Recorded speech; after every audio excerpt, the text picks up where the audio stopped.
very recently, like last week. And it's like, mujhe pata nahi tha ki Shruti Hindi bol payegi because she's from the South. And I'm like, oh, here we go again. Should I walk in with a side of dosa and chutney to make you feel better about your bigotry? Sure. Like, it is microaggressions. And you know what, Rudrani, you're someone who's, people are confused where you're from. And I've seen that in Chennai where they'll be like, where are you from? Japanese. And I'll be like, just shut up.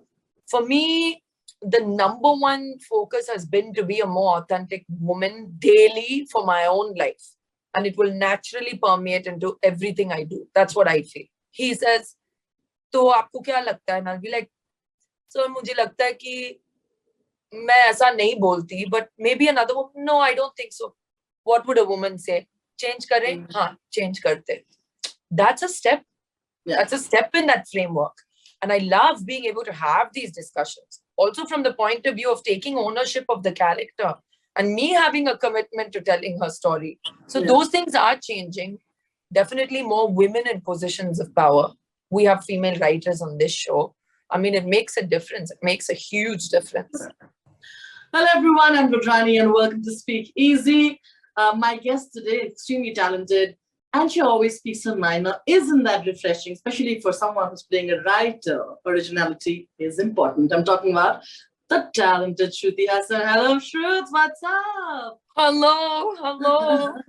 And it works because you've been in the industry enough to know that without originality, without having to know what you want, it's difficult to kind of make your own niche, isn't it?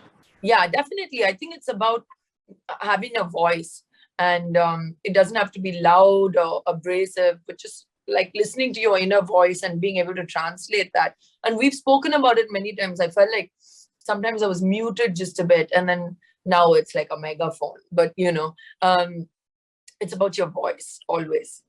But I love that. I feel like at the end, like you say, megaphone, I think that is what resonates with a lot of your fans today. As when you're talking about being a fan of someone, I feel all of your fans exactly accept you the way you are, and so do your friends. And I think that's wonderful, right? Because the industry keeps in the beginning telling you that, no, you have to be a certain way to get a fan base. But I think you are one of the best examples to get somebody says that, go the other way. I'm really blessed. And I'm so thankful to my virtual family because they truly, what you said, they accept me as I am. And it's such a blessing to not have to pander to them at all. They're just like, she's our goth papa, she's a weirdo, and it's fine, and they feel like an extension of my friends, like my circle of friends. And that feels so wonderful. It's truly a blessing. Because we're all weirdos, Shruti. That's why I love you. At the end of it. If you're not calling yourself a weirdo, you're doing something wrong. No, I'm just flying that free flag, as they say. But there's also this slight vulnerability with which I see that when she tells that dialogue to the thing that's saying, I've tried to do exactly what you do. Tell me, is there that obsessive quality, or am I just assuming? No, she's a fan, It's a moment. And I'm just thinking of the time I met my favorite musician. I must have looked a lot like Meetu, because I was like, that's a genuine feeling. This man, she's his biggest fan. And it's that moment of, I can't believe this is happening, that I actually ran into this person that I idolize, and main bhi banungi ek din, and having to say your piece as well. And I think I've seen that a lot. That moment was really interesting to me to perform it, because I've seen it a lot with my parents. Then I saw it with myself. So I had like a whole, a memory like folder of all these expressions I'd seen. And it's always love and obsession. And it's always on the edge somewhere when someone likes you that much. Do you remember the last time you felt that tongue-tied or that crazy about someone when you met? In London, I ran into my favorite musician, Tori Amos. And literally, I have a home in London, and right behind my home, there was a coffee shop, and she was sitting there. I walked past her, and then I was like, nay. I was like, I lost it. Then I was with a friend, and we went over, and I was like, I'm so sorry to disturb you. And then she was so lovely, Rudrani. That was the moment that And she was having coffee very much like the scene in Bestseller. So I was like, I'm so sorry, but I am. And she was just beyond wonderful. She was like, oh, I'm so glad you came over and said hi. I watched you walk by me. And I was like, I'm going to faint. And of course, I was acting cool and all that. And as I walked away, I started crying because I just love her so much. Of course, I was acting cool, but later on, I was like, so cute.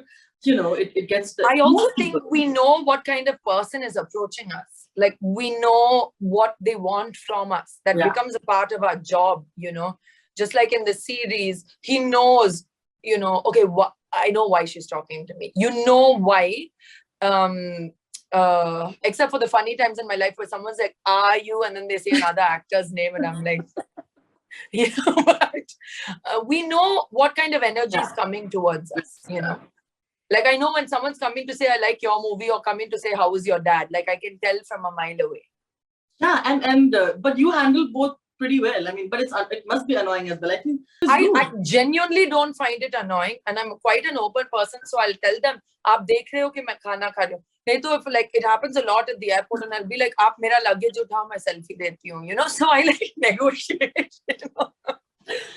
That's wonderful. I think that's a tip for everybody. Luggage uthao, selfie. I think it's a great. Because in London and stuff, I remember how many times it'll be the India flight that lands. And we're all in the same luggage. So I'll be carrying my big suitcases and then I'll be like, "Aap help karo, main selfie deti hu." So I negotiate. What according to you really constitutes a great bestseller? As in a literary form, you're saying? Yeah, literally. I think an original voice of the writer. I think authenticity, whether it's an autobiography, then authenticity. And you know, and that can be any version of it. I might read something and go cringe, but you know, it resonates with people because that's how that person, that's the frequency at which they vibrate, you know. So I think it's a voice, having a voice and being clear and having a good editor, I think. Okay, now you've been in the industry, you've been always hearing that, oh, now in the past few years, writing specifically of female characters have improved so much and all of that. But if you really had to critique that and talk about writing, particularly for female leads, what do you think is still missing? The female perspective. The gaze. The female gaze. Yeah. We also have a lot of, I think we need more female talent in power roles. That will make the difference. And women who get along as well, please, you know, because we know as women, we can be our own worst enemies, you know. So the female gaze, but I have to say, Rudrani, I've been experiencing something wonderful, like especially in Telugu, like be it on Salar, be it on Crack. Now, Gopi from Crack is like a director I've known. See, he worked with me when I was like a 26-year-old brat and making his life miserable. And he says, "To aapko kya lagta hai?" And I'll be like, "So, mujhe lagta hai ki main aisa nahi bolti, but maybe another woman." "No, I don't think so." "What would a woman say? Change kare?" "Haan, change karte." That's a step. That's a step in that framework. And I love being able to have these discussions. Also from the point of view of taking ownership of the character and me having a commitment to telling her story. So those things are changing. Definitely more women in positions of power. We have female writers on this show. I mean, it makes a difference. It makes a huge difference. And I also feel, along with writers and women in power as producers and everybody else, and I think a lot of actors as well, right? Like a lot of female actors like you who've have said no to a lot of things that could have benefited them otherwise, and said that, no, let's give more agency to what we are doing and to work for the future as well. That I think makes a lot of difference, isn't it? Yeah, I think I'm way behind a lot of the women who have gone way past me in doing female-led stories and curating that image, you know, of the kind of movies they do. But, you know, somewhere along the way, Rudrani, I realized I'm not going to curate this image. I'm just going to go with the flow. And I also do really commercial films. I also do really interesting projects like Devi on the side. Like, I do whatever I can. For me, the number one focus has been to be a more authentic woman daily for my own life. And it will naturally permeate into everything I do. That's what I feel. And I think that's wonderful. I remember we've had the discussion as to how for years there used to be a demarcation of, oh, she's a South actor and she's like doing Bollywood, or she's a Bollywood actor who does South films. Now, along with a lot of female actors, you know, you see a lot of male South superstars who are now doing Hindi films. No, they do ask. They also do ask. because we discuss it internally and they do ask. It happens there as well, right? 100%. It's just asked a little bit more carefully, but it is asked. It's happened very recently in my circle of work. Very recently, like last week. And it's like, मुझे पता नहीं था कि Shruti Hindi बोल पाएगी because she's from the south. And I'm like, oh, here we go again. Should I walk in with a side of dosa and chutney to make you feel better about your bigotry? Sure. It is microaggressions. And you know what, Rudrani, you're someone who's, people are confused where you're from. And I've seen that in Chennai where they'll be like, where are you from? Japanese. And I'll be like, just shut up. Like, let's all just have a conversation and let's address this for what it is. Like, it's not okay. It's not okay to misrepresent people from the south, from the north, from the northeast, from middle India. Like, we all need to have an open conversation about what we're not getting about each other. You like to preserve character traits from your characters, you've said somewhere. And I want to know, what is it that you preserve from her? Like, I feel that one thing I do is, which is like, I create a playlist for a character, or especially when she's a bit out of my zone, I like to create like physical triggers, like oral triggers, like, And the other thing I do is I actually just think about it as taking onus or, being the guardian of this woman I don't know and have to raise her well, almost to what she's destined to be on paper. It's like somebody telling you, this is what she has to be, and you have to take every step to take her there, and that's a huge and wonderful responsibility. So I kind of take ownership, I feel. And I never was like this before. I didn't understand the process and I had to find my own language. And I think this is it. It's compassion. Would you ever think of writing memoirs like people go? Would you go down that road ever? I think, I'm actually currently writing something, but it's not a memoir. Something a bit as usual. Oh, usne aise kyun kiya? How am I? But I think to write a memoir in your 30s would be, it depends on what you're writing about. But if you're like, my life, my story at 30, it's like, too early. Not my cup of tea. You wouldn't do that. No, and I can't say half the things, Rudrani. So I'll really have to figure. जब बहुत बुढ़ी हो जाऊंगी और आधे लोग नहीं है इस दुनिया में तभी मैं I guess. Because you've done such varied kind of roles that I don't know if they've ever tried to sort of typecast you into something though. Yes. Anywhere, But I want to know what kind of typecasting did happen, and I want to know how you looked at that. And how did I think for a long time it was like sexy, glamorous for me for a long time. But then I was showing a lot of cleavage for a long time as well. It was just a phase I was going through, so it's fine. It's also brought up a very interesting question to me about how women project sexuality. And the funny thing is, when I projected in the way that I thought was sexy, then I just stopped being sexy in that way to people, so it's very interesting. But I think the glam thing is the one that was more the one I've suffered. Like, she can't play this role because she's too glamorous and she doesn't look like a village girl, or she's a city girl. But I've always played village girls. So it's like really confusing even to me. I haven't fallen into typecasting, I feel. No, I know what they want from me. I won't give it, so. It's Yeah, listen, on that note, I can't believe this is Valentine's Day and I'm spending it in me shoots.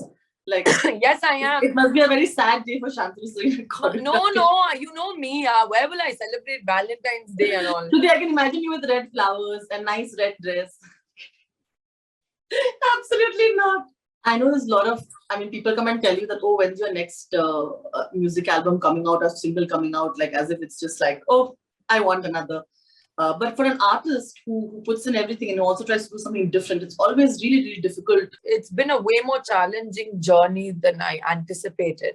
So I started out as a musician, and then when I started acting, got back into music. But they're like, she's an actor, and I was like, bloody hell, So I was like getting back on another route, and I should have much more music out, which I will this year. Like, I do believe frequency. I want music from my favorite artists. So I've been a bad girl. I need to put it out. So.